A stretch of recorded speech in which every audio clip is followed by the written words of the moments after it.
Bienvenida, Paola, qué dicha tenerte aquí. Bienvenida Hola pues a esta Martica, charla. ¿cómo estás? Bueno, Martica, entonces, bueno, hola para todos. Ya me presentaron, yo creo que muchos ya me conocen. Para los que no, entonces, como Martica dijo, llevo en la asociación unos años acompañándolos y ahorita pues tengo la posibilidad de ser la coordinadora académica de los cursos que hacemos y en este no es la excepción de todo lo que es el curso corto de cuidado paliativo domiciliario. Voy a permitirme compartir pantalla, pero antes de eso quiero contarles que hoy nos vamos a encontrar dos grupos.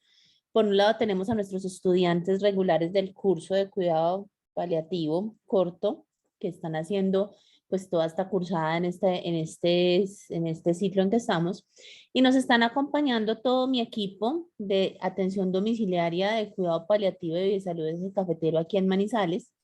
Ellos son todo el grupo que soporta desde todas las áreas médica, enfermería, todas las partes clínica y de psicosocial, todo el tema de los pacientes de cuidado paliativo en domicilio, contarles que tenemos más o menos 350 pacientes en atención domiciliaria y el hecho de que ellos nos acompañen hoy tiene dos objetivos. Por un lado, nosotros estamos en un ciclo de capacitación continuada, que es importante para todos, pero por otro es para que cuando terminamos esta charla, que yo más que una charla quiero que sea como una especie de conversatorio de un tema que a todos nos importa mucho, las personas del curso tengan la posibilidad de interactuar con este equipo que ha tenido esta experiencia en lo que es la sedación paliativa en domicilio y puedan compartir con todas las áreas, desde el área psicosocial hasta el área médica y de enfermería, cómo ha sido nuestra experiencia en ese sentido. Entonces yo me voy a permitir aquí compartir pantalla.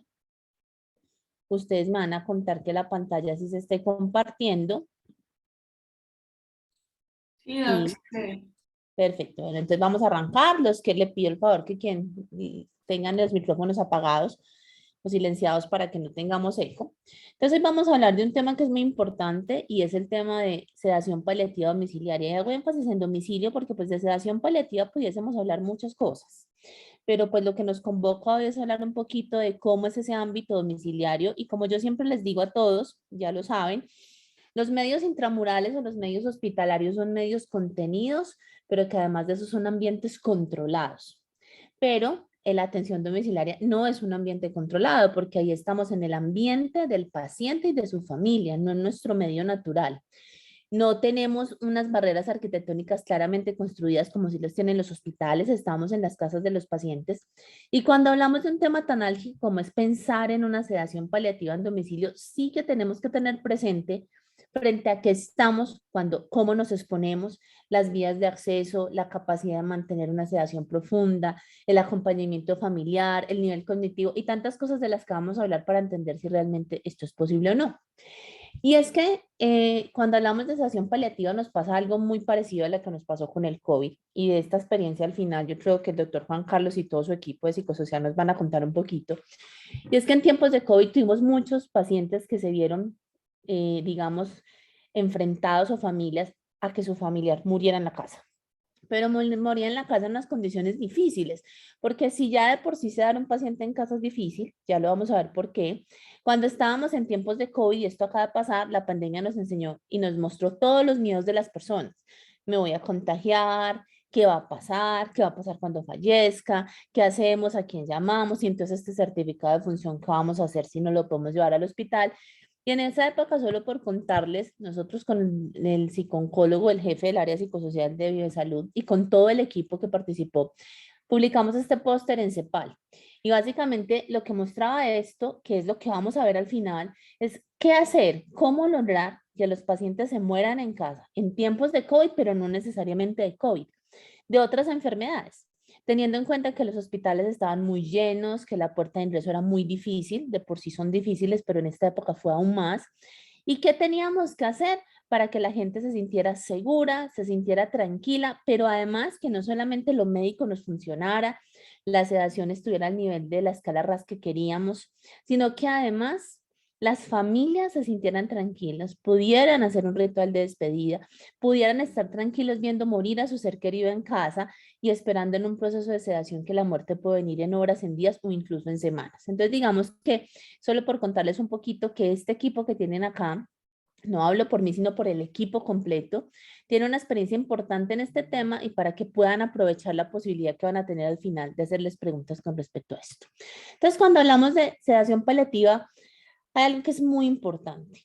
Tenemos claro que vamos a usar medicamentos cuyo objetivo es que el paciente esté controlado de un síntoma y aparece el primer mensaje que quiero dejarles y es el concepto de síntoma refractario, que esto aplica tanto al domicilio como al hospital o en cualquier ámbito.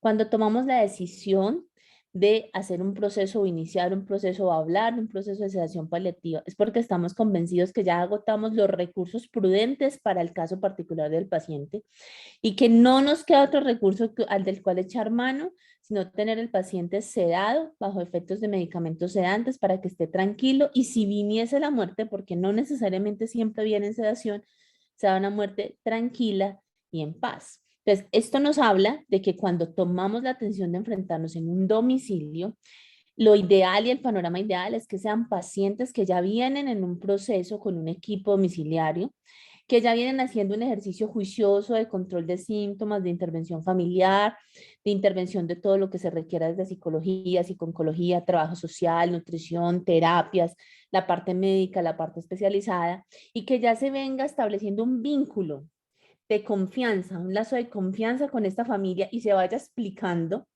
qué está pasando, qué puede suceder cuando llegue este síntoma refractario, pero no así, mejor dicho, sin caer en el error de hablar de la sedación paliativa antes de tiempo, de ponerla en el panorama de entrada y que esa sea como nuestra carta de presentación como equipo de cuidado paliativo en el domicilio más, porque entonces eso puede generar un lazo ahí de ruptura que cuando llegue el momento pues no lo vamos a poder conseguir. Entonces es muy importante el ambiente en el que estamos y ese concepto de refractariedad.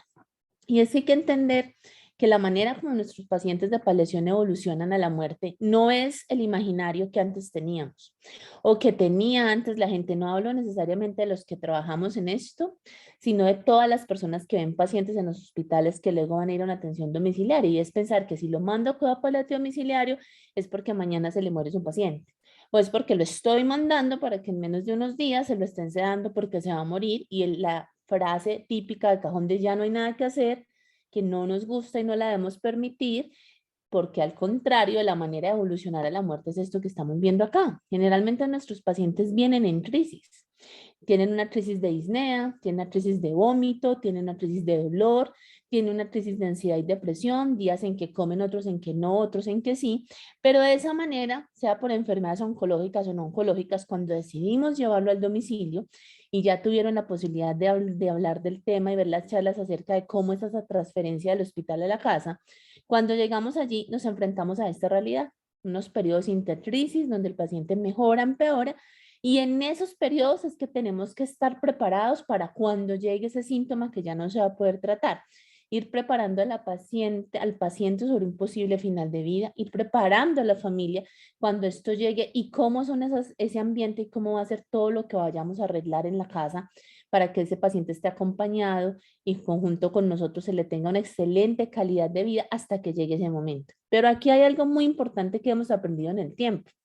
Si bien esta charla es de sedación paliativa y obviamente nos obliga a hablar de finales de vida, indudablemente, tenemos que recordar que estos planes de atención domiciliaria están enfocados a ver el paciente desde la vida que hay antes de morir y la calidad de vida que tenemos que tengan, y no el enfoque es simplemente vamos a ver cuándo llega la muerte y todos concentrados en ese día en que se muera, familias y médicos. No, al revés, todos potenciando la calidad de vida, lo bueno que puede tener el paciente hasta que llegue ese momento y acompañando a pacientes y familias, precisamente para asegurar que estas trayectorias de enfermedad y recorrido hacia la muerte sean tranquilas.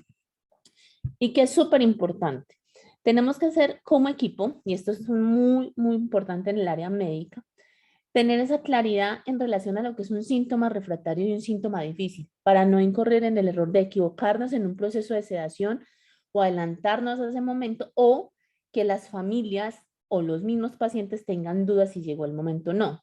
Vuelvo y digo, el síntoma refractario es aquel que se presenta cuando ya hemos agotado los recursos que tenemos para ese paciente y para esa familia. Por ejemplo, tengo un paciente con un cáncer de pulmón y el paciente le hemos hecho muchas intervenciones para su hemodinámicamente pleurodesis química, quirúrgica, drenes y demás. Llega un momento en que el paciente persista en malas condiciones, pues no hay que hacer nada diferente a controlar la disnea y posiblemente entrar en un proceso de sedación paliativa. Ese es un paciente seguramente que está encamado, caquético, que ya no se mueve. Pero si tenemos este mismo paciente en atención domiciliaria, acompañando un proceso de soporte oncológico, está disnéico y pensamos que puede tener un derrame pleural, pues obviamente hay que darle el primer chance de trasladarlo a un hospital a que se haga el debido drenaje del derrame y se controle el síntoma difícil para poder entender si se va a volver un síntoma refractario o no. Y eso es muy importante. Y si ustedes miran, además del síntoma refractario, que es ese síntoma cardinal, también tenemos que haber hecho un ejercicio juicioso de tener claro el pronóstico y el diagnóstico. Más bien al revés, el diagnóstico y el pronóstico. Tener una claridad de ante qué paciente estamos, que se agotaron los recursos intrahospitalarios, que el paciente ya está, por ejemplo, en un manejo paliativo exclusivo, que ya está confinado en atención domiciliaria porque en conjunto con sus tratantes, sus cotratantes, su familia, las decisiones y los deseos del paciente decidimos irnos a casa y entender que eso es lo mínimo que necesitamos para asegurar que podemos pensar en un proceso de final de vida en el domicilio. Yo quisiera que ustedes se sientan en la tranquilidad durante la charla, sea el grupo que está recibiendo la clase como tal o el equipo de domiciliario que nos está escuchando, de abrir el micrófono e interrumpirme en el momento que quieran, si hay algo importante o que creen que es importante de preguntar o de aclarar. Si ustedes miran esta gráfica, es clásica y sigue siendo supremamente vigente de por qué sedamos los pacientes. ¿Cuáles son los síntomas que más aparecen al final de la vida? Y si ustedes miran, generalmente el principal síntoma por qué sedamos un paciente no es dolor. Y aquí yo quiero a los que son médicos hacerles como un llamado de atención, que es que llegar a definir que un dolor es refractario, sea oncológico o no, y sobre todo lo oncológico, requiere haber pasado por múltiples aristas de todo lo que se hace para controlar un dolor. Los opioides a dosis titulables, rotados en las dosis adecuadas, la neuromodulación, el intervencionismo analgésico, los medicamentos coadyuvantes, las terapias de apoyo, los antidepresivos, los ansiolíticos, la terapia psicológica, solucionar todos los temas sociales. Entonces, por eso dolor casi nunca va a ser, puede pasar, de hecho en este momento tenemos un caso en nuestro servicio, pero no es el motivo generalmente por el que se damos un paciente, como si es por ejemplo la disnea refractaria o el delirio. Entendiendo que en disnea lo vemos mucho, es muy común para nosotros ver pacientes, por ejemplo, hospitalarios que entran en falla ventilatoria, pero cuando se tienen programas de atención domiciliaria también vemos muchos pacientes en los cuales tenemos que anticiparnos a esa falla y tomar decisiones con respecto a un proceso de sedación en ellos. ¿Qué es importante? Miren que aquí es otro tipo de artículo, pero vuelve y nos dicen, aquí ya ponen primero, perdón, al delirio, posteriormente a la disnea, pero miren acá, y esto es supremamente importante para el área psicosocial. Nos podemos ver enfrentados, y en domicilio esto es supremamente común, de sedar pacientes por lo que se llama sufrimiento humano existencial o lo que han llamado en la literatura el diestrés psicológico, pacientes que tienen un sufrimiento en un contexto de dolor total tan severo que también se consideran refractarios y después de haber hecho un abordaje, un ejercicio muy juicioso, tenemos que enfrentarnos al momento de tener que sedar ese paciente con el agravante generalmente de que son sedaciones de pacientes despiertos, que es muy impactante para los equipos y que se necesita un apoyo grande desde el área psicosocial para que esto realmente sea bien elegido, sea en el momento indicado y no nos vayamos a equivocar, sobre todo con este síntoma. No sé si el doctor Juan Carlos nos quiere aportar algo ahí en ese punto. Y si se quiera presentar, doctor Juan, para que todos sepan quién está hablando.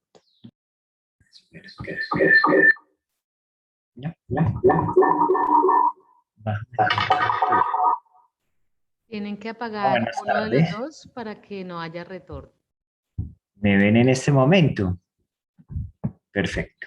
Sí, señor. Vale, bueno, pues este es uno de los puntos más importantes que podríamos tener de trabajo interdisciplinario y direccionado desde el equipo psicosocial. Creo que es fundamental dar el apoyo y el soporte a todo el equipo médico cuando estos síntomas que terminan siendo existenciales, muchas veces también basados en factores psicopatológicos, historias de vida, asuntos pendientes, pues deben acabar de elaborarse al final de la vida. Y tener claro que desde el equipo psicosocial se debe tener una base de manejo psicopatológico para poder diferenciar cuáles son los síntomas que realmente se están tratando desde esa base psicológica y existencial y que no se confundan con ciertos síntomas que en muchos momentos pues deben ser más direccionados y tratados desde el área médica. Por eso el trabajo como anclaje entre el paliativista o el médico experto en paliativos y el psicooncólogo o psicólogo clínico puede hacer el abordaje directo tanto en el paciente como en su red de apoyo, porque este es uno de los puntos en los que podríamos llegar a ver mayores resistencias por parte de la red de apoyo para poder aceptar el final de vida. Entonces, bueno, ya en el desarrollo de la sesión podríamos hacer preguntas para explicarlo más, pero sí es un porcentaje importante de procesos que se llevan desde el área de tanatología y cuidado paliativo cuando hablamos de un cuidado de final de vida. Listo, muchas gracias. Muchas gracias, doctor Juan Carlos. El doctor Juan Carlos es el jefe del área psicosocial del programa de cuidado paliativo domiciliario de nosotros y es psicooncólogo y experto en cuidados paliativos y tanatología. Bueno, entonces siguiendo con el tema, habiendo aclarado este punto, hay que tener en cuenta que cuando hablamos de sedación paliativa, también entramos en un tema que es importante, que es el tema de la bioética. O sea, tiene mucho el componente bioético.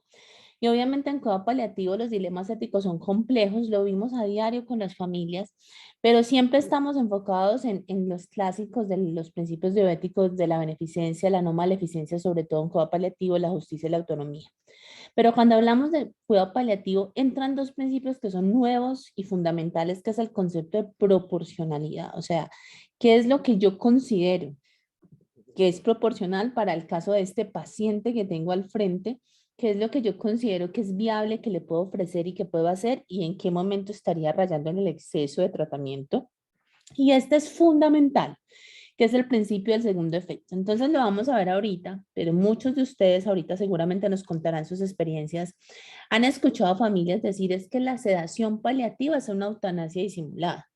Es que si yo dejo sedar a mi papá o a mi mamá, yo lo maté porque yo dejé que lo pusieran esos medicamentos para morirse, porque eso es una eutanasia. Pero el principio del segundo efecto en sedación paliativa hoy en día es muy claro. La intencionalidad es lo que hace la diferencia entre sedar y hacer un proceso eutanásico. Porque en sedación paliativa mi intención es controlar un síntoma que no es controlable por otros medios y que lo que buscamos es el confort y la tranquilidad del paciente, entendiendo que los medicamentos que usamos claramente pudiesen producir depresión respiratoria. Pero mi fin no es ese, ni es que el paciente fallezca por el medicamento. Es controlar un síntoma entendiendo que el paciente va a fallecer por su enfermedad. No así en la eutanasia, en donde en países donde eso es legal como el nuestro en Colombia, lo que se busca es directamente poner medicamentos y que en un protocolo de 3 minutos el paciente fallezca por el efecto del medicamento sin que haya de por medio un síntoma refractario a tratar. Está en un contexto completamente diferente. Lo otro muy importante a tener en cuenta en los procesos de sedación es los escenarios en que nos encontramos en las sedaciones. Porque también hay un concepto por demás equivocado que se considera que cuando yo decido sedar a un paciente, o sí se va a morir. Esto no es real porque la literatura dice que hasta más del 23% de pacientes que entran en procesos de sedación paliativa o sedación intermitente o plena, 48 a 72 horas después pueden recuperarse del síntoma y seguir vivos un tiempo más. Pero además de eso, la sedación nunca es profunda. La sedación paliativa siempre buscará controlar el síntoma y se hará necesidad del paciente. Podemos tener sedaciones que pueden ser profundas o superficiales, que pueden ser continuas o pueden ser intermitentes, sedaciones que pueden ser solo nocturnas porque resulta que el síntoma refractario en mi paciente es el insomnio severo y en el día está bien. Sedaciones intermitentes como por ejemplo lo hacemos en pacientes de falla cardíaca o EPOC, en donde la disnea en el día empeora. Les sedamos intermitente mezclado con opioides para control de disnea y el paciente mejora porque esto hace como un efecto de ventilación mecánica no invasiva y posteriormente se logra que el paciente esté en mejores condiciones y se despierte. Puede ser una sedación a necesidad. En diestrés psicológico nos pasa mucho. Cuando el paciente tiene marcados síntomas de ansiedad que es refractario a todos los medicamentos, le ponemos dosis pequeñas de midazolam y el paciente descansa y mejora. Y claramente la sedación puede estar en el hospital o en la casa, dependiendo de cómo lo podemos hacer. Además, el método por el cual se hace la sedación también es muy variante. Lo podemos hacer usando bombas de infusión, se puede hacer usando bombas elastoméricas en domicilio, se puede hacer teniendo un auxiliar permanente en el domicilio del paciente para ponerle los medicamentos con horario o manejándose por bolos de cada 4 horas con familias que ponen los rescates como se hace muy comúnmente acá y auxiliares que van en recorridos cada 4 horas. Básicamente se hace como tenga la mejor experiencia el equipo, según la zona de residencia. Por ejemplo, Manizales es una ciudad pequeña que nos permite tener auxiliares de recorrido, pero si estamos hablando de Bogotá o Medellín, seguramente tendremos que usar o bombas elastoméricas o tener la auxiliar de enfermería en el domicilio, pero básicamente es acomodarnos a la necesidad y a lo que se quiere con el paciente. Y miren que vuelvo a lo mismo. Sedación paliativa no es sinónimo de que efectivamente se va a morir bajo efectos de la medicación y se va a morir ya, no. Es sinónimo de que vamos a controlar un síntoma, vamos a tener un paciente confortable, una familia tranquila, una excelente comunicación del equipo en domicilio con esa familia y un control de un síntoma donde un porcentaje mayor probablemente el paciente va a morir a causa del proceso de enfermedad que definió la sedación y no así por los medicamentos y no así por un proceso eutanásico como a veces lo entienden las familias, y por eso es tan importante que el equipo psicosocial nos acompañe, porque en esta área nos ayuda muchísimo para poder que la familia entienda o entendamos también nosotros por qué tienen esas creencias y cómo podemos abordarlos para asegurarle un buen final de vida a su familia. Los medicamentos que usamos en sedación paliativa son un tema muy importante cuando uno habla de domicilio. Por ejemplo, países como Colombia, yo sé que aquí hay gente de varios países, como por ejemplo Ecuador, pero si les hablo específicamente de la ley colombiana, hay algunas regiones del país en donde es complejo que las direcciones territoriales avalen el uso de ciertos medicamentos en domicilio, como por ejemplo los que usamos en sedación paliativa, como es el midazolam o los agentes opioides que acompañan los síntomas asociados a la sedación. En estos casos, por ejemplo, en nuestra región no tenemos problemas, las atenciones domiciliarias tienen aval cuando tienen toda la habilitación de alta complejidad, que es lo que se pide para nuestros países. Pero esto ha sido, cuando hemos ido a congresos y hemos visto qué pasa en América Latina, este tema tiende a ser a veces una limitante, el uso de este perfil de medicamentos en domicilio. En general, los medicamentos que usamos, el medicamento de elección es el midazolam en Colombia. En otros países y en otras vías es la levomepromacina. Colombia, por ejemplo, no tenemos levomepromacina venosa, tenemos el uso de midazolam y es el medicamento de elección.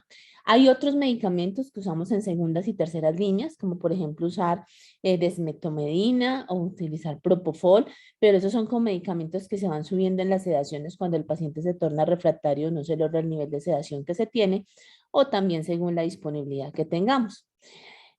Algo muy importante tener en cuenta es el uso de opioides en sedación paliativa, y en eso sí quiero hacer mucho énfasis. Si a mí hoy fuera un domicilio y alguien me dijera que el paciente está sedado y yo mirara la tarjeta y estuviera sedado con morfina o hidromorfona, estaríamos haciendo una muy mala práctica, porque entonces estaríamos sedando a un paciente utilizando dosis máximas para tener el efecto adverso de un medicamento. No así utilizando el medicamento propicio para que el paciente sea sedado. Entonces es fundamental que cuando vemos esquemas de sedación paliativa que se acompañan, por ejemplo, de morfina o hidromorfona, es porque el paciente de base tenía dolor o tenía disnea o tenía marcada dificultad respiratoria o tenía tos. Así por eso vamos a ver, por ejemplo, sedaciones que se acompañan de iosina porque el paciente tiene muchas depresiones, o de atropina, o sedaciones que se acompañan de haloperidol porque el paciente ha estado muy agitado y el delirio ha sido muy severo de manejar.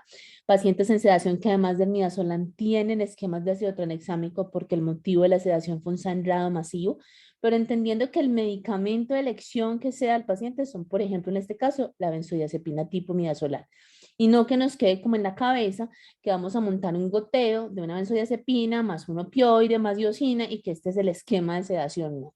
Es el midazolam, la benzodiazepina, los países que tienen levomepromacina, quien tendrá que usar el propofol o el fenobarbital, pero nunca pensar que el opioide o los otros medicamentos que ponemos se ponen pensando en ese proceso de sedación. Esos ya son medicamentos asociados porque el paciente tiene múltiples síntomas refractarios a tratar. Y en ese orden de ideas, pues definitivamente, vuelvo y digo, países como Colombia, donde tenemos ley aprobada de eutanasia para niños, para adultos, muy recientemente aprobado el suicidio asistido, Pues obviamente cuando hablamos de sedación paliativa no nos ayudan los medios de comunicación, a los paliativistas y al equipo, no nos ayuda a veces el concepto religioso, hay que ser real, a veces no nos ayuda, en términos generales nos ayuda a acompañar, nos ayuda a hacer el asesoramiento espiritual, pero en algunas ocasiones esto no nos favorece, precisamente porque se confunde con el concepto eutanásico. Entonces tenemos que gastar el tiempo que sea necesario para que esas familias entiendan, porque obviamente necesitamos que el paciente fallezca en paz, tranquilo, confortable, pero también tenemos que recordar que las familias se van a quedar acá, que no queremos que queden en duelos patológicos, que tampoco queremos que al final una relación que se llevaba bien con el grupo familiar se fracture con el equipo porque se malentendió algo, porque algún término no quedó claro. Entonces tenemos que abrir las armas y los espacios que tengamos como equipos para poder llevar esto a buen fin. Y digamos que esta gráfica me la pasa siempre, me la regaló el doctor Juan Guillermo Santa Cruz, el profe, y siempre lo tengo en mi cabeza, porque a veces cuando la familia nos dice, no, pero es que hemos tenido casos y son difíciles de confrontar, donde el paciente ya no puede decidir, hablemos por ejemplo de pacientes con demencias, pacientes con SBS hemorrágicos sistémicos, pacientes con deterioro cognitivo base, y pues no pueden tomar decisiones al final de su vida, hay que tomarlas nosotros en lo mejor que tengamos para el paciente.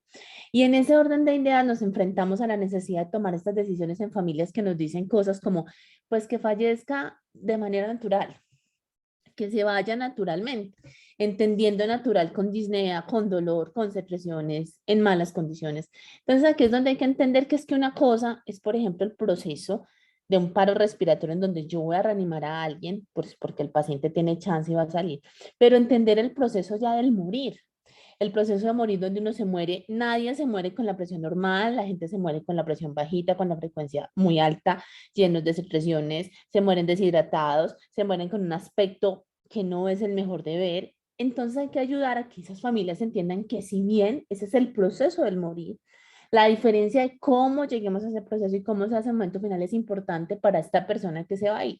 Y aunque suene gracioso, yo los digo mucho en las rondas con mi equipo, pues nadie se devuelve porque se murió mal, entonces para que se vuelva a morir mejor, no. Es ese momento importante que hay que dignificar de esa persona que se está yendo, y entonces ahí es donde está radicado nuestro proceso cuando llegamos a estos finales de vida.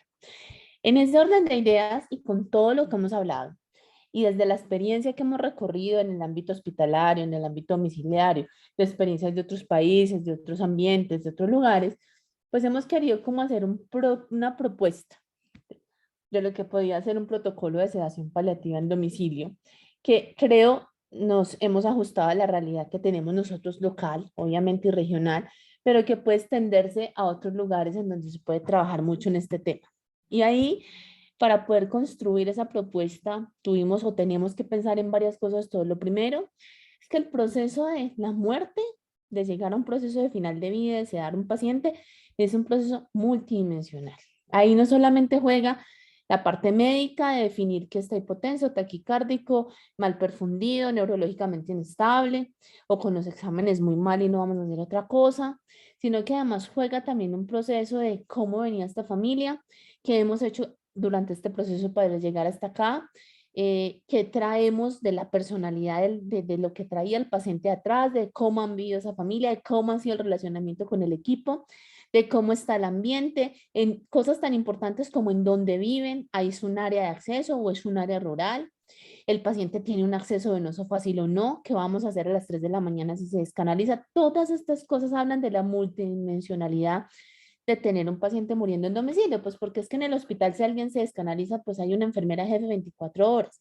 En el hospital donde yo estoy, por ejemplo, hay anestesiólogos, cirujanos, o sea, hay un montón de recursos a cualquier momento en el que se necesite, pero en el domicilio no funcionamos así y por eso es comprender la multidimensionalidad. Entender que esto es individual. O sea, no es que es una receta de cocina donde 1 más 1 son 2 y entonces a todo el mundo le ponemos la misma dosis con el mismo esquema, con el mismo horario y entonces es lo mismo para todos o el ritual de despedida es igual para todo el mundo. Incluso habrá familias que ni siquiera quieran hacer un ritual de despedida o todos los pacientes se pueden morir en la casa o todos los pacientes se pueden sedar con esquemas de horario cada 4 horas o todos los pacientes les vamos a poner bomba de infusión. No, esto es individual. Por eso es tan importante que estos pacientes se conozcan por equipos de tiempo atrás. Desde la experiencia yo aprendí que lo peor que nos puede pasar en el mundo de cuidado paliativo es cuando nos llaman a la interconsulta de doctor, venga por favor a urgencias, que es que el paciente llegó mal y se está muriendo. En una familia que nadie había hablado jamás, que ni siquiera sabían que su paciente tenía criterios de cuidado paliativo, que es un choque impresionante porque no va para la UCI, que no tenemos ni tiempo de nada porque el paciente ya está agonizando en un servicio, por ejemplo, de urgencias, y también nos puede pasar en domicilio. Cuando nos llaman a atender una atención prioritaria en domicilio, nadie sabe, la familia no tenía claro, salieron sin claridad del hospital donde salieron y nos tenemos que enfrentar a una muerte ya. Ese es el peor escenario que nos toca, hay que hacerlo, hay que abordarlo, pero definitivamente el mejor escenario sí es cuando vienen los trabajos de equipo. Hay que tener estrategias adecuadas de evaluación y medición de lo que es un síntoma refractario, el pronóstico del final de vida del paciente. El contexto del paciente y la familia es fundamental. Nosotros hemos tenido que remitir pacientes a sedarse en un hospital, ni siquiera por el paciente, muchas veces por la familia, porque su familia no logramos hacer un gancho que asegure que ese paciente va a tener un final de vida tranquilo, que no van a querer que lo despertemos en la mitad de una sedación, que no va a llegar un familiar que nunca estuvo a trastocar todo el trabajo que se hizo, el hijo que llegó de lejos, que no ve al papá hace 3 años y entonces quiere que lo reanimen y lo meten a la UCI cuando ya está sedado. Estas cosas hay que tenerlas en la cabeza para tomar la decisión y entender que el abordaje es multidisciplinario. O sea, esto no es del paliativista, pero tampoco es del médico experto en coapalativo, ni tampoco es del auxiliar de enfermería o la jefe, ni tampoco es del psicólogo, psicooncólogo o la trabajadora social. Esto es de todos. Es un trabajo en equipo y solo si trabajamos en equipo pues vamos a tener un buen resultado. Pues yo quiero también dejar un mensaje claro. Cuando vamos a la literatura, todas las encuestas que se han hecho de cuál es el mejor lugar para morir, cuando se le han preguntado a los pacientes, ¿usted qué considera que es el mejor lugar para morir? Usted como familia, ¿dónde consideraría que es el mejor lugar para morir su familiar? Entonces, aquí tenemos que entender que tiende la literatura y algunos, digamos, respuestas a pensar que el mejor lugar es el domicilio. Y si uno quisiera que esos pacientes de paliativo, cuando ya se han definido en manejo exclusivo, en el domicilio, llevan un tiempo allí, pues puedan terminar su vida en su casa, en el calor de su hogar, en su camita, en su medio natural y con su familia, ¿cierto? Pero hay que tener claro que no siempre el mejor lugar para morirse será el domicilio, tampoco será el hospital, sino el lugar donde el paciente, la familia y el equipo se sientan seguros para afrontar esa situación. Entonces habrá pacientes que claramente, y son el porcentaje mayor de la literatura, en eso estamos claros, que una vez definido su paliación exclusiva, su pronóstico, su final de vida, quieren morir en su casa, al lado de su familia, con la gente que quieren, en su casa, en su cama, una familia que se siente preparada y tranquila para asumir esto. Nadie está preparado para el final de vida realmente el ser que ama, pero pues por lo menos creen tener las herramientas para estar seguros y un paciente convencido de que eso es lo que quiere. Pero también habrá otros pacientes que aún estando en cuidado paliativo y habiéndose ido a un programa de atención domiciliaria, al final hablarán de reanimación, de salas de urgencias, de hospitalizaciones. Estará el hijo que dice, no, pero como les decía, el que vino de lejos dijo, mire, yo quiero que a mi papá le hagan de todo porque trae atrás un cargo de conciencia gigante, porque no veía a su papá hace 3 años, porque necesita 1 o 2 días más. Y este perfil de pacientes definitivamente, aun si el paciente quisiera quedarse en casa, hay que llevarlo a un hospital, porque en su casa va a estar inseguro y no va a estar bien cuidado. Pero también hay pacientes que su decisión no tiene nada que ver con su familia, sino que es una decisión propia de yo me voy a mi plan domiciliario, voy a que me tengan allí, voy a estar bien del dolor, controlada la disnea, todo lo que tenga, pero en el momento en que me vaya a morir, por favor, trasládenme al hospital, porque definitivamente este no es el lugar donde me quiero morir. En la cama, con mi nieto de 3 años viéndome, con mi hija enferma o con mi esposa enferma. O hay otros pacientes, no lo tenemos aquí en la región, sí en el país, que quieren ir a morirse a un hospice, porque es el lugar seguro, su casa no es el mejor lugar, el hospital tampoco, pero se sienten más tranquilos. O sea, la conclusión importante es, por ejemplo, yo me quisiera morir así, con esta imagen, ese es el lugar que yo quisiera para el final de mi vida. Pero entonces la conclusión es que esto es individual. Entonces el mejor lugar para morirse, hacemos todo por procurar que ojalá fuera en su casa con la gente querida.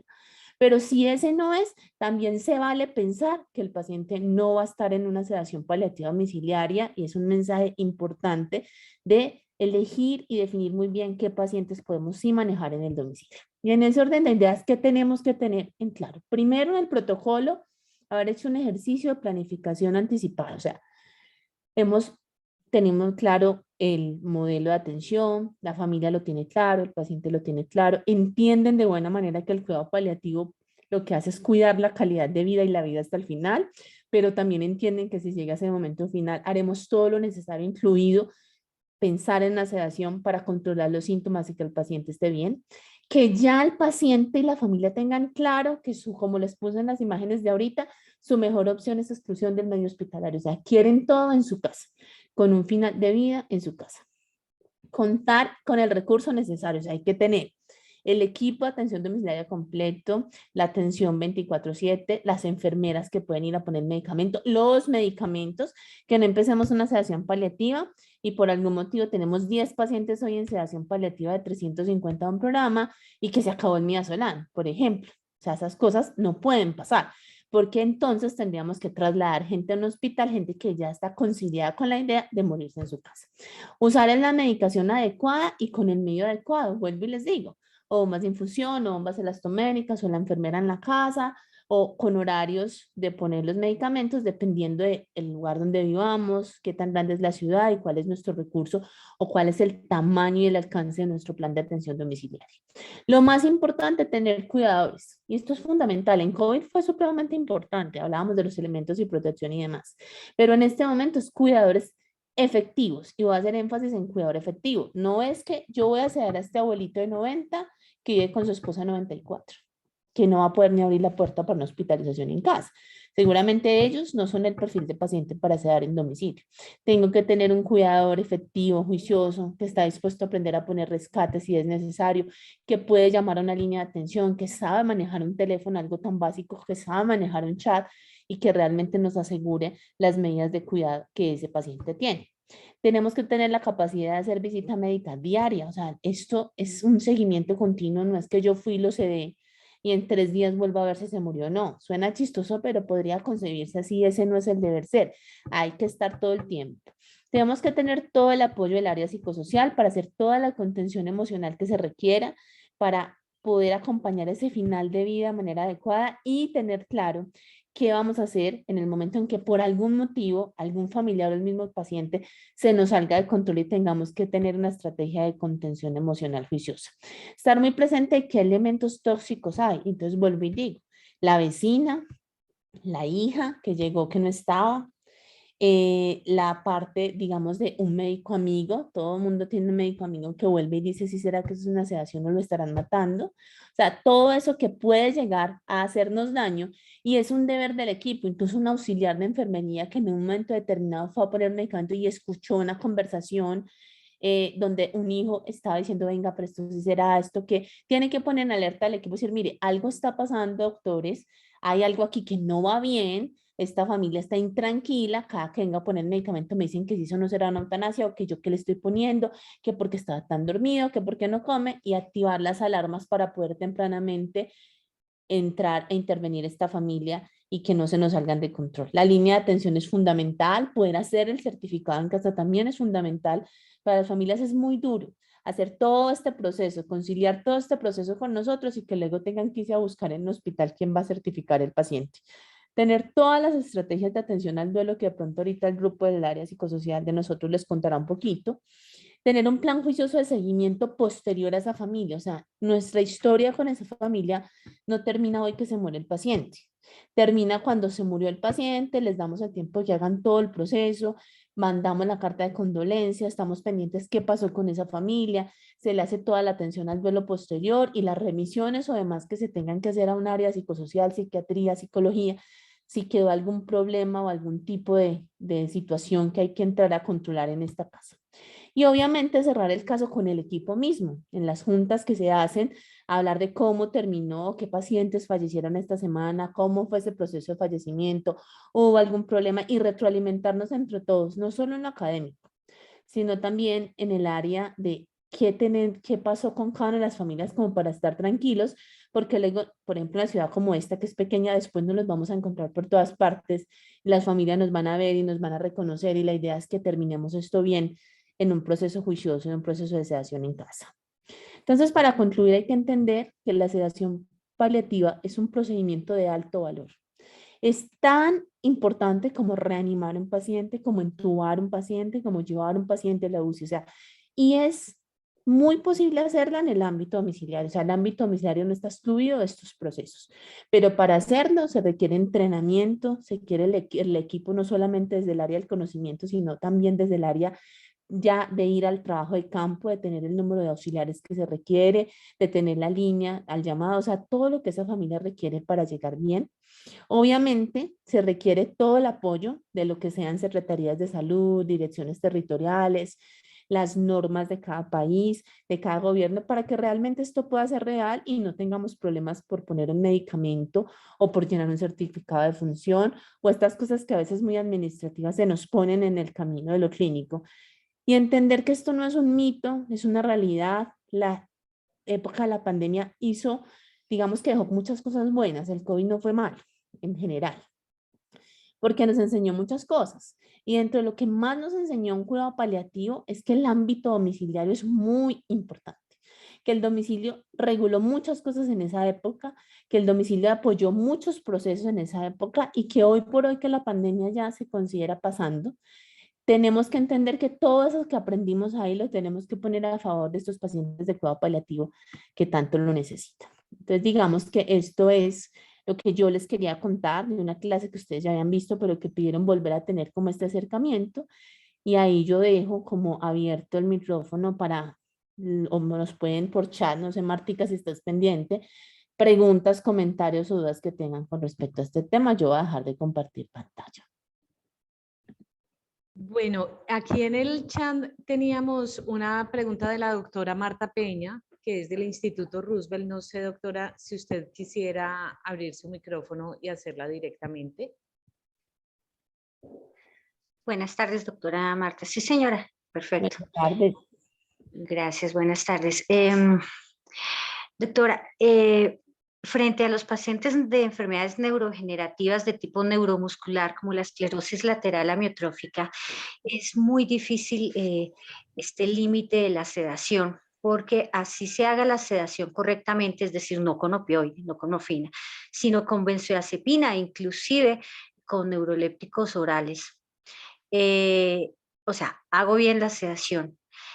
Aún así, utilizando dosis bajas, existe la posibilidad que si el paciente ya está en una condición ventilatoria terminal, definiéndola como una capacidad vital forzada según espirometría menos de 30 o entre 30 y 60, existe la posibilidad que el paciente finalmente haga la falla hipercápnica, la falla ventilatoria y muera.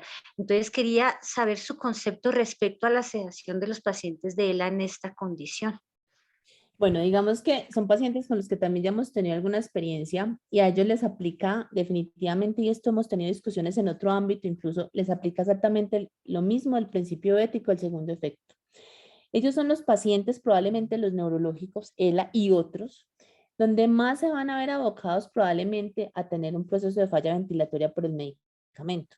Pero desde el punto de vista bioético, eso está bien visto, bien entendido, porque si bien estas son enfermedades crónicas degenerativas en el tiempo, ya ha habido todo ese proceso de planificación anticipada, de lo que el paciente quiere y no quiere, de lo que sea, por ejemplo, en estos casos descartados, mantener soportes ventilatorios avanzados y hacer otro tipo de intervenciones. Y cuando ya vienen estos temas de broncoaspiración o todo lo que se puede presentar con ellos y ya se considera que es el final de su vida, el síntoma ya está refractario y el paciente no quería más intervenciones que se podrían hacer, pero ni el paciente ni su familia lo querían, empezar procesos de sedaciones paliativa con medicamentos como benzodiazepinas, entendiendo que la muerte puede ir incluso muy temprano, es lo que se debe hacer. Desde el principio bioético está bien aceptado, se considera que está en el marco del segundo efecto, no tiene una relación directa con un proceso eutanásico porque jamás esa es la intención, ni siquiera en estos pacientes, y definitivamente caben dentro del proceso de todo este contexto de sedación, sea en hospital o domiciliaria que tenemos. Estos pacientes, digamos, por ejemplo en ELA, yo siempre he dicho que el mejor cuidado paliativo que estos pacientes pueden recibir es la voluntad anticipada. O sea, casi que cuando hacemos estos diagnósticos, hablamos del tema, de lo que le espera y lo que quiere y no, sobre todo lo que no quiere. Por ejemplo, en el hospital tenemos un proceso con estos pacientes, no es el número mayor de pacientes que vemos porque no es nuestro énfasis en ser neurológicos, somos más oncológicos, pero hemos tenido un número de casos importantes donde lo más importante ha sido tratar de hablar antes de de lo que se quiere y lo que no se quiere con estos pacientes. Pero digamos que desde el punto de vista bioético, entendiendo su pregunta, doctora Marta, definitivamente cabe dentro del contexto del segundo efecto. Lo hemos discutido incluso en congresos de bioética con este tema y con niños de parálisis cerebral. Y la conclusión es lo mismo. Cuando llegamos a ese punto de refractariedad, y es el punto en donde tenemos que tomar esta decisión, entendiendo la susceptibilidad que van a tener ellos y muchos otros pacientes a este perfil de medicamentos dentro del contexto del segundo efecto, queriendo controlar un síntoma refractario, entendiendo que ya estamos en un final de la vida, está bien visto y no entramos en el plano de los procesos eutanásicos. Gracias. Con mucho gusto. Por aquí veo otras preguntas. Hay una pregunta para el doctor Juan Carlos que habla de cuál es la experiencia de acompañamiento en final de la vida a las familias y posterior al fallecimiento. Doctor Juan Carlos. Bueno, realmente es que como psicooncólogo, en este momento con el equipo psicosocial, tenemos una experiencia maravillosa en poder trabajar con el equipo médico, haciendo una planeación de cuidados anticipados, y eso nos permite conocer la realidad de la familia, las necesidades que tienen al final de la vida, cómo quieren despedir a su ser querido, y que desde esta perspectiva y más desde el enfoque tanatológico, buscamos dignificar el final de una historia, porque si bien escogemos el hogar o el domicilio como el mejor lugar para partir, en ese lugar podemos hacer unos cierres frente a los asuntos pendientes, frente a una perspectiva donde, así como celebramos la vida cuando llega un bebé a nuestra casa, también podemos hacer una fiesta, podemos hacer una celebración, podemos hacer un brindis, podemos hacer el último día de la madre, podemos cumplir los sueños de una persona que quiere recibir a su nieto o a su bisnieto, pueden hacer el bautizo o pueden hacer la primera comunión y estar celebrando todos en ese hogar. Entonces, cuando vemos desde el enfoque tanatológico las necesidades del ser, desde esa capacidad de trascender, de tener desde su perspectiva religiosa, pues también una visión de lo que desea para él al trascender, pero lo que le quiere dejar a su familia, creo que lo más bello y lo que más enriquece al equipo es cuando nosotros recibimos ese regalo para nosotros porque nosotros estamos abriendo espacios y escenarios porque muchas personas lo desean, pero enceguecidas por el dolor, racionalmente no son capaces de hacer esa planeación.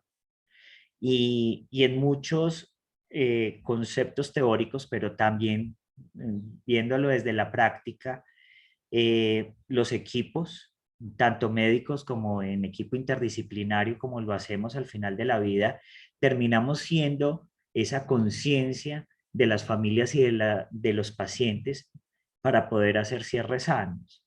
Entonces, si les habláramos desde la experiencia, podríamos hablar de un músico con un Parkinson al final de la vida que acompañé con la doctora Carolina del equipo, pero entonces sus hijos dándole la serenata y él ante su limitación poder volver a coger su guitarra y tocar sus cuerdas y celebrar esa tarde la vida y en medio de todas sus limitaciones sentirse amado, protegido y protegido por el mismo equipo, porque estábamos presentes, estábamos haciendo ese acompañamiento, pero también a la vez estaban controlando síntomas para que el paciente pudiera estar en ese momento activo o receptivo a lo que se estaba haciendo. Son unas experiencias que podríamos ver desde el área de tanatología, son positivas, y esto lo que nos permite a nosotros es no solamente hacer cierres sanos, sino evitar duelos anticipatorios, que a través del tiempo se podrían hacer como, o se podrían ver como patológicos, y solamente se detonan al final de la vida para que 15 o 20 días después que hacemos el seguimiento con las familias podamos ver realmente duelos sanos. Y esos duelos sanos requieren solamente un seguimiento que en una o dos sesiones podemos ya liberar. Como también podríamos ver que nos encontramos en poco tiempo ante ciertas resistencias de la familia, como decía la doctora Paola, aquí se involucra el concepto religioso, se involucran las ideas o los constructos familiares, las historias de vida, los duelos recientes, si tenemos pacientes con acompañantes o cuidadores con patologías de base, Todas estas son variables que se involucran en la elaboración de un duelo y cuando se identifica en el duelo posterior como un duelo complejo patológico, se da un mayor tiempo y se pueden hacer remisiones, pero tratamos de hacer cierres porque uno de los objetivos esenciales de Vive Salud y de nuestro equipo, porque se ha convertido en una filosofía en nuestro trabajo, es que tengamos una responsabilidad emocional, social, que no es hacer un cierre por hacerlo, sino poder hacer un seguimiento continuo, porque con estas personas que quedan de cara a la vida también nos vamos a encontrar en otro momento. Y es importante que dejemos una huella que en medio del dolor ha sido sanadora para ellos. Listo, doctor, muchas gracias. Bueno, no sé si tengan alguna otra pregunta, quieran hacer alguna otra pregunta a otros miembros del equipo. Aquí tenemos a las enfermeras jefes, a las médicas de apoyo, alguna cosa acerca de la charla que ustedes quieran saber.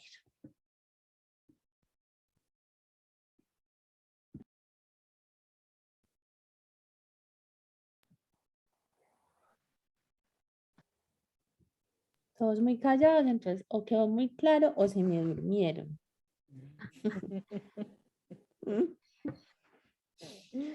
Bueno, no, si no hay más preguntas, de todas maneras, pues esto va a quedar en grabación, ya han tenido la oportunidad también pues de ver las charlas previas del curso.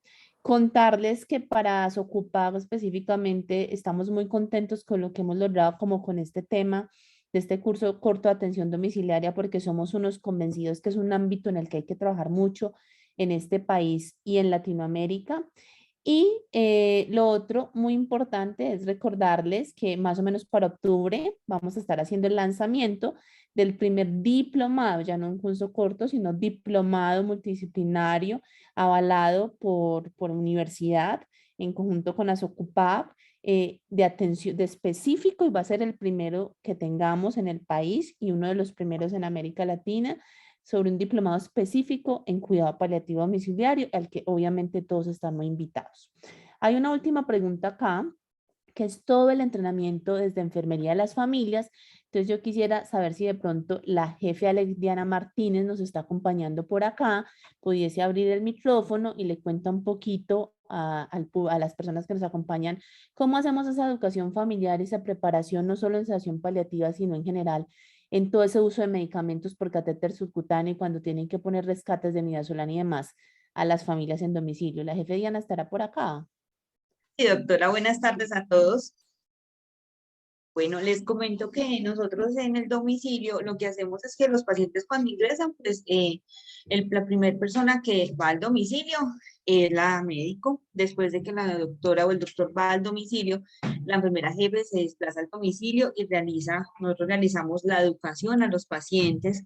Nosotros tenemos como tal un protocolo y un documento donde tenemos pues todos los ítems que manejamos en la institución y educamos al paciente y a la familia en todas esas dudas que se van generando. Si el paciente es en cama, entonces nosotros también le enseñamos cómo hacer estos cuidados. Cuando tienen catéter subcutáneo, claro, nos preguntaban, nosotros educamos a la familia para el manejo del catéter. Los familiares no lo colocan, el catéter como tal siempre lo va a colocar el profesional. Pero nosotros les enseñamos a las familias cuál es la técnica que deben utilizar, cómo deben limpiar pues, el catéter, cómo deben administrar los medicamentos. Los medicamentos cuando están manejando, por ejemplo, rescates o algo, la jeringa siempre debe estar marcada porque debemos tener en cuenta que los familiares no saben de pronto la dosificación correcta. Entonces nosotros siempre nos encargamos de que esto quede marcado en el domicilio del paciente y no tengamos inconveniente con estos pacientes. Jefe, muchas gracias. Martica, si quieres despedir la sesión entonces. Sí, aquí estoy, Paola. Bueno, no, muchísimas gracias a todos por acompañarnos el día de hoy. Esta charla, como ya les dijo la doctora Paola, queda grabada. Nuevamente se les enviará. De todas maneras, si pues, persiste alguna consulta que quisieran hacer, pues como puntualmente, lo pueden hacer a través mío y yo se la puedo, pues como remitir a la doctora Paola para que ella haga pues la respectiva respuesta. Muchísimas gracias, doctora Paola, muchísimas gracias, jefe Diana, doctor Juan Carlos, gracias por acompañarnos el día de hoy, por darnos su tiempo y bueno, hasta una próxima oportunidad. Bueno, Martica, hasta luego. Feliz Bueno, que tarde estén para muy todos. bien, hasta luego. Chao. Hasta luego.